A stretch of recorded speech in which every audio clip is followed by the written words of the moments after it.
Okay, so hi, welcome everybody. My name is Matt Burnell, founder and CEO of ClickBid, and we are doing our first, let's say, grown-up podcast. I've tried to do a couple over the past year here and there, but at this point, we now have some really good, talented people in charge of setting schedules and getting things organized so that this thing actually comes together instead of on my schedule and my timing, which is never really organized. So we're just going to kick it off today, talk a little bit about some of the history of ClickBid. I want to introduce somebody that's really special to the ClickBid family. Her name's Paige, and Paige has been with us since we actually hired her maybe a month or so before the pandemic. And so I thought just kind of throw it over to Paige here really quick to give us a quick introduction of herself and what she does at ClickBid. Go ahead. Yeah, glad to be here. I love working at ClickBid. It's been such an eye-opener just with all these organizations and all their fundraising efforts. I go to lots of events. I love attending them, love volunteering at them, and just to see how much more they can raise with a software like ours and how grateful they are as well. So that's awesome. I've been here for about 6 years this January, so I'm excited for that 6 years. But yeah, I'm currently a brand ambassador, and what I do is I work with chambers. I am kind of like that in person. I meet all these new people in our community, kind of spreading awareness of ClickBid and how we can help all these nonprofits. I work on a lot of our content stuff, so I do a lot of our resources that help our current clients, making sure everything's up to date with that. I am super excited for 2026 because I'm a co-leader with our 2026 advisory committee, so that is super excited. We have all of our topics planned out for this year, and that is going to be a mix of current clients, partners, and our development team to really get a good idea of where ClickBit is heading this year, to talk about new releases, to deep dive into maybe certain issues, and just have like an open, you know, area for these groups who mean a lot to us, have always given us good input, explore new ways that ClickBit can grow, and take great feedback from that. So super excited for that for 2026. To answer the question, why Paige on our first podcast? Well, really, at every time we do something new and strange, we ask Paige to do it. It's like Paige has really, stepped into a lot of roles without a lot of definition, and she's come out with, even more definition and really helped organize it. So like, for instance, this podcast, the advisory board, things that started a little loosey-goosey have now gotten a lot more organized, and we can certainly rely on better content, better results from it. So this just really made a lot of sense to have her involved at this point. And so because I know that she'll take it from here and run with it. So I'm pretty excited about that. So thank you. Thank you for being on it today. Happy to be here. Great.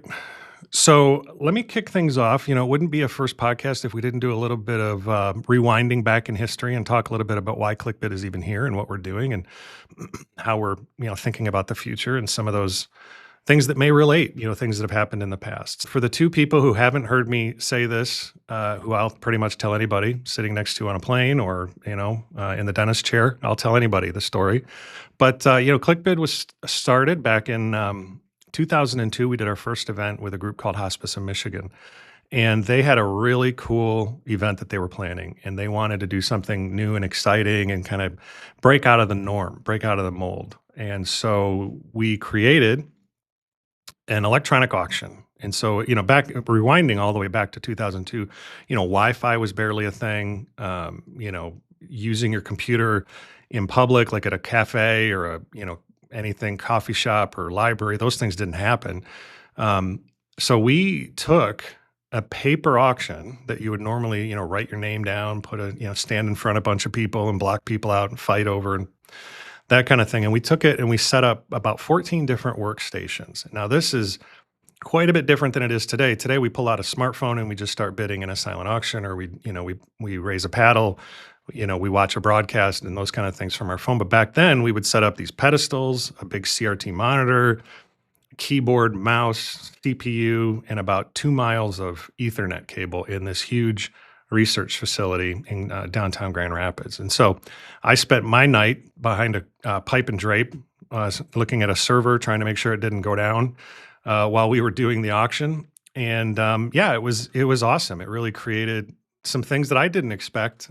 Just a lot more bidding activity because people could bid from around the room instead of in one specific spot on one specific item.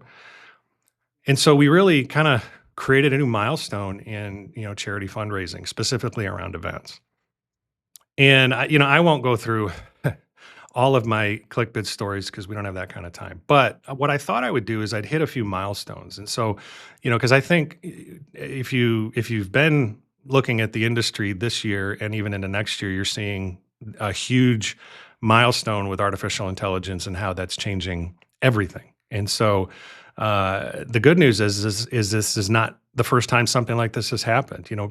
Back in 2007, 2008, Apple announced a brand new product called the iPod Touch, and then shortly after the iPhone, and it revolutionized technology accessibility. And so, really, to me, it felt like they created that product for us because up until that point, we were holding on to laptops, walking around like we were serving drinks from it, and people had to still come up to us and place bids. And now you could have an iPod Touch.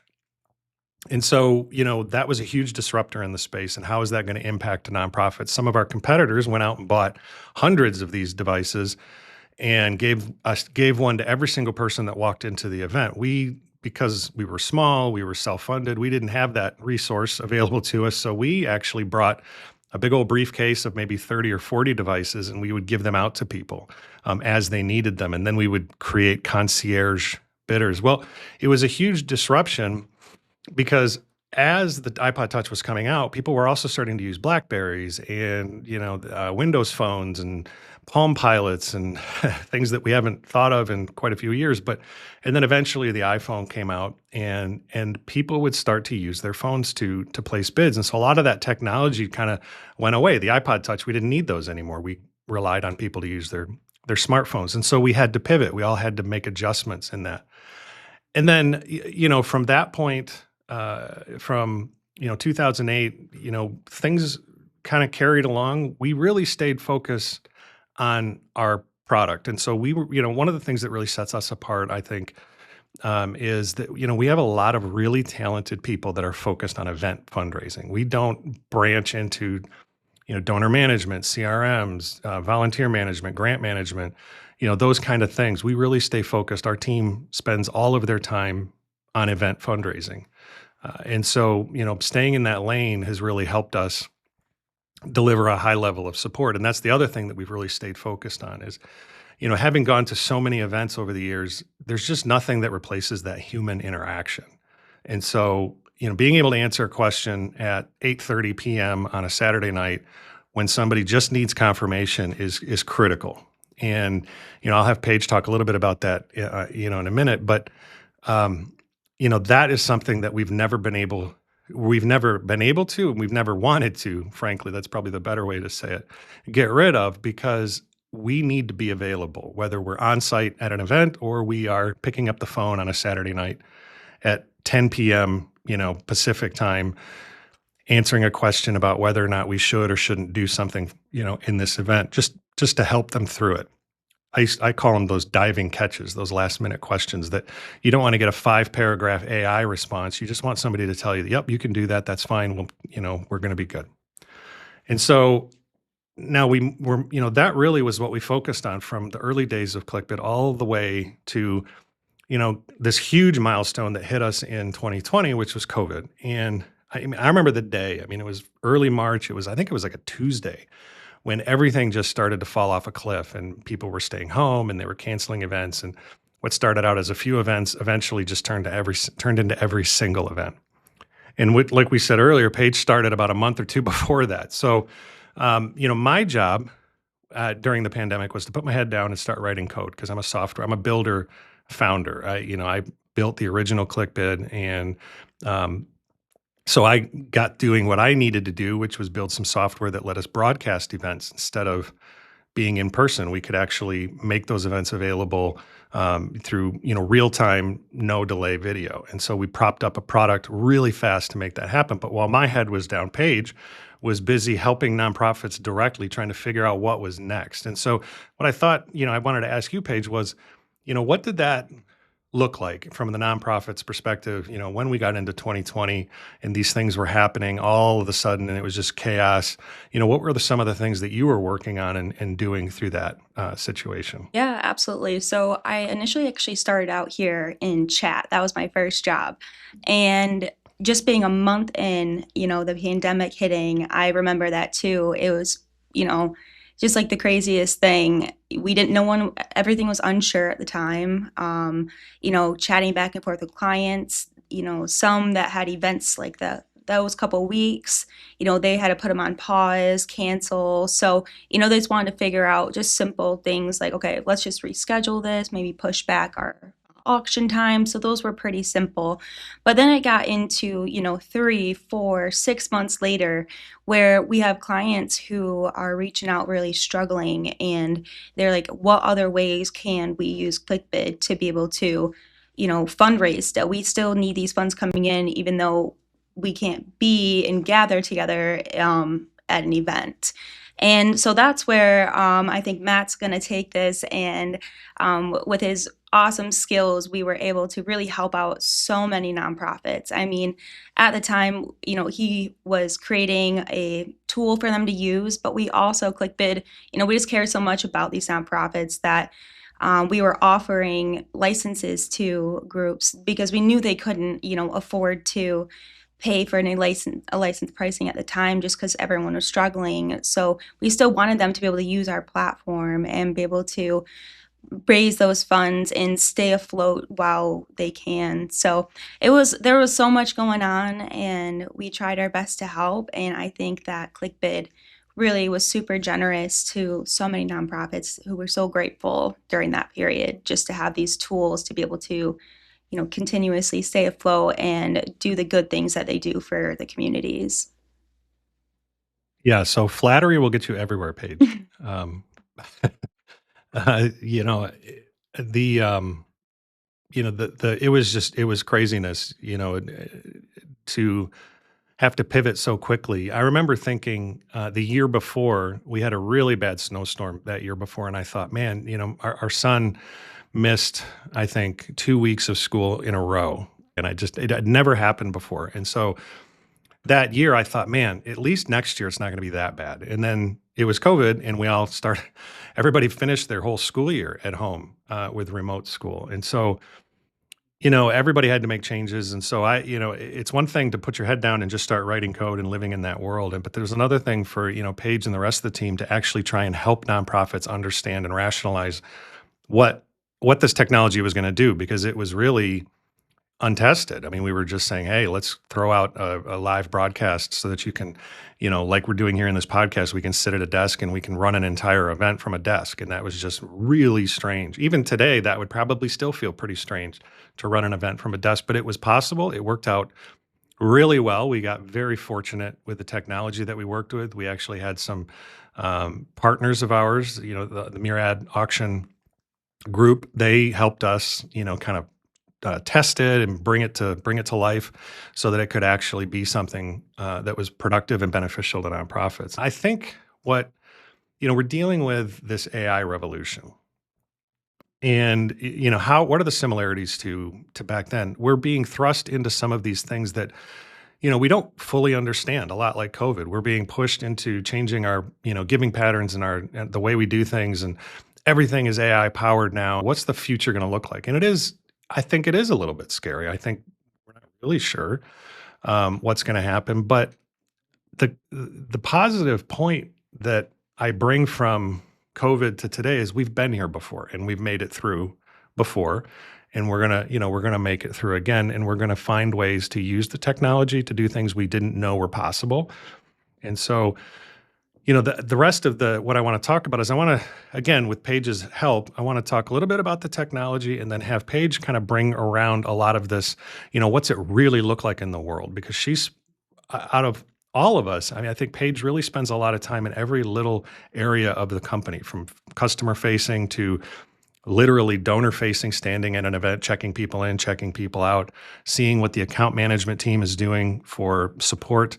Looking at the way we're doing AI, is it working? We are committed at ClickBid to not replace a single person with AI, but to let AI assist our team and to make suggestions on ways to organize certain documents and certain elements and help us plan for feature development, and so on. So, because knowing everybody in our company, I can't think of a person in our team right now that AI would do a better job than. Because again, we're very fortunate. The industry we work in is very people based, and it's vision based and passion based. And so AI just can't do those things. As AI starts to become more practical, the hype starts to die down a little bit, the realities kind of sink in. How can ClickBid have different AI tools that make nonprofits more productive? But what I'd like to ask you, Paige, is, you have a different pulse check on nonprofits. You're hearing and seeing what they're dealing with today. And if you had to maybe make a list of, one or two things that nonprofits are really looking for, you know, in companies like ClickBid or, CRMs and things like that, what are the things that they're most worried about going into the next year? Yeah, so I'd say one thing, I mean, a big thing that I hear a lot, and you can see it at the events, events are just so much work. And, I think ClickBid isn't necessarily going to take all of that work out because there's so many other things to go into it, right? But having like a tool that is able to give you instant reports on what you want, be able to integrate with your CRM and stuff like that. So just like easing the workload. I mean, I think of myself, I utilize AI a lot, but the ways I do it aren't having it do my job for me. It's easing some of the workload. When I edit a video, I trim out certain parts of things, and they have tools that can help you and catch those little glimpses rather than me spending, 7+ hours just editing one video. I can get it done in 2 hours. So I'm still spending that time doing it, but it opens me up to be able to help out with different stuff and take on more tasks and stuff. So I think when I look at nonprofits, events are a lot of work, and being able to utilize tools like AI, help them create a description for their event, stuff like that is definitely going to just take another task off their list and make it sound the way they want rather than spending time and really like, oh, does that even sound right? Rewording things. So I think that's a big thing for sure. And I know, like, when you talk about, like, AI and our support, I love talking about our support model to anyone. Every time I'm on call, it honestly makes me smile sometimes when someone will call me and be like, "I just want you to sit on the phone with me while I batch process. I wanna make sure I'm doing it right." And I'm like, "That's okay, do it." Like, I like that confirmation, that they're happy that I'm on the phone with them and that everything went right. So, I've heard so many compliments, from lots of our clients, just our support model is just awesome. You really talk to a real person. So I think that's a big thing for them as well. Yeah, I think, when you're at an event, you've flown out to, Boise, Idaho, and you're, sitting in a Marriott conference room, helping people get checked in, and helping volunteers, use the butler, like you said, it's kind of the simplified, I call it the Fisher Price version of ClickBid, and helping a volunteer check someone in so that they can get past the technology and they can be more personal. So I remember once not once, but many times I'm sitting at a check-in table and I'm checking somebody in. And since I'm from out of town, I don't know anybody. And I'll ask somebody for their last name, and the person sitting next to me, the volunteer, says, "Oh, Barb, so good to see you. And hey, we missed you at the game yesterday." And just that personal touch, those personal engagements. And, nonprofit events are all about raising money, but they're also all about that engagement and making sure that you can, reach your donors at all these little critical moments, whether it's check-in, check-out. And I think you're right. In 2026, this is what we're going to see. We're going to continue to see more of that. Is it super sensational and headline grabbing? No, it's a lot of the same thing, but that's really where we're at. And to try to make it something more than that is really not as genuine. And so, my job is to constantly put the brakes on myself because I want to roll out new AI models and new AI, systems and, technologies and tools. And it's like, yeah, Matt, but just don't forget, for me, don't forget that this is really about helping people raise money at their fundraising events. And so,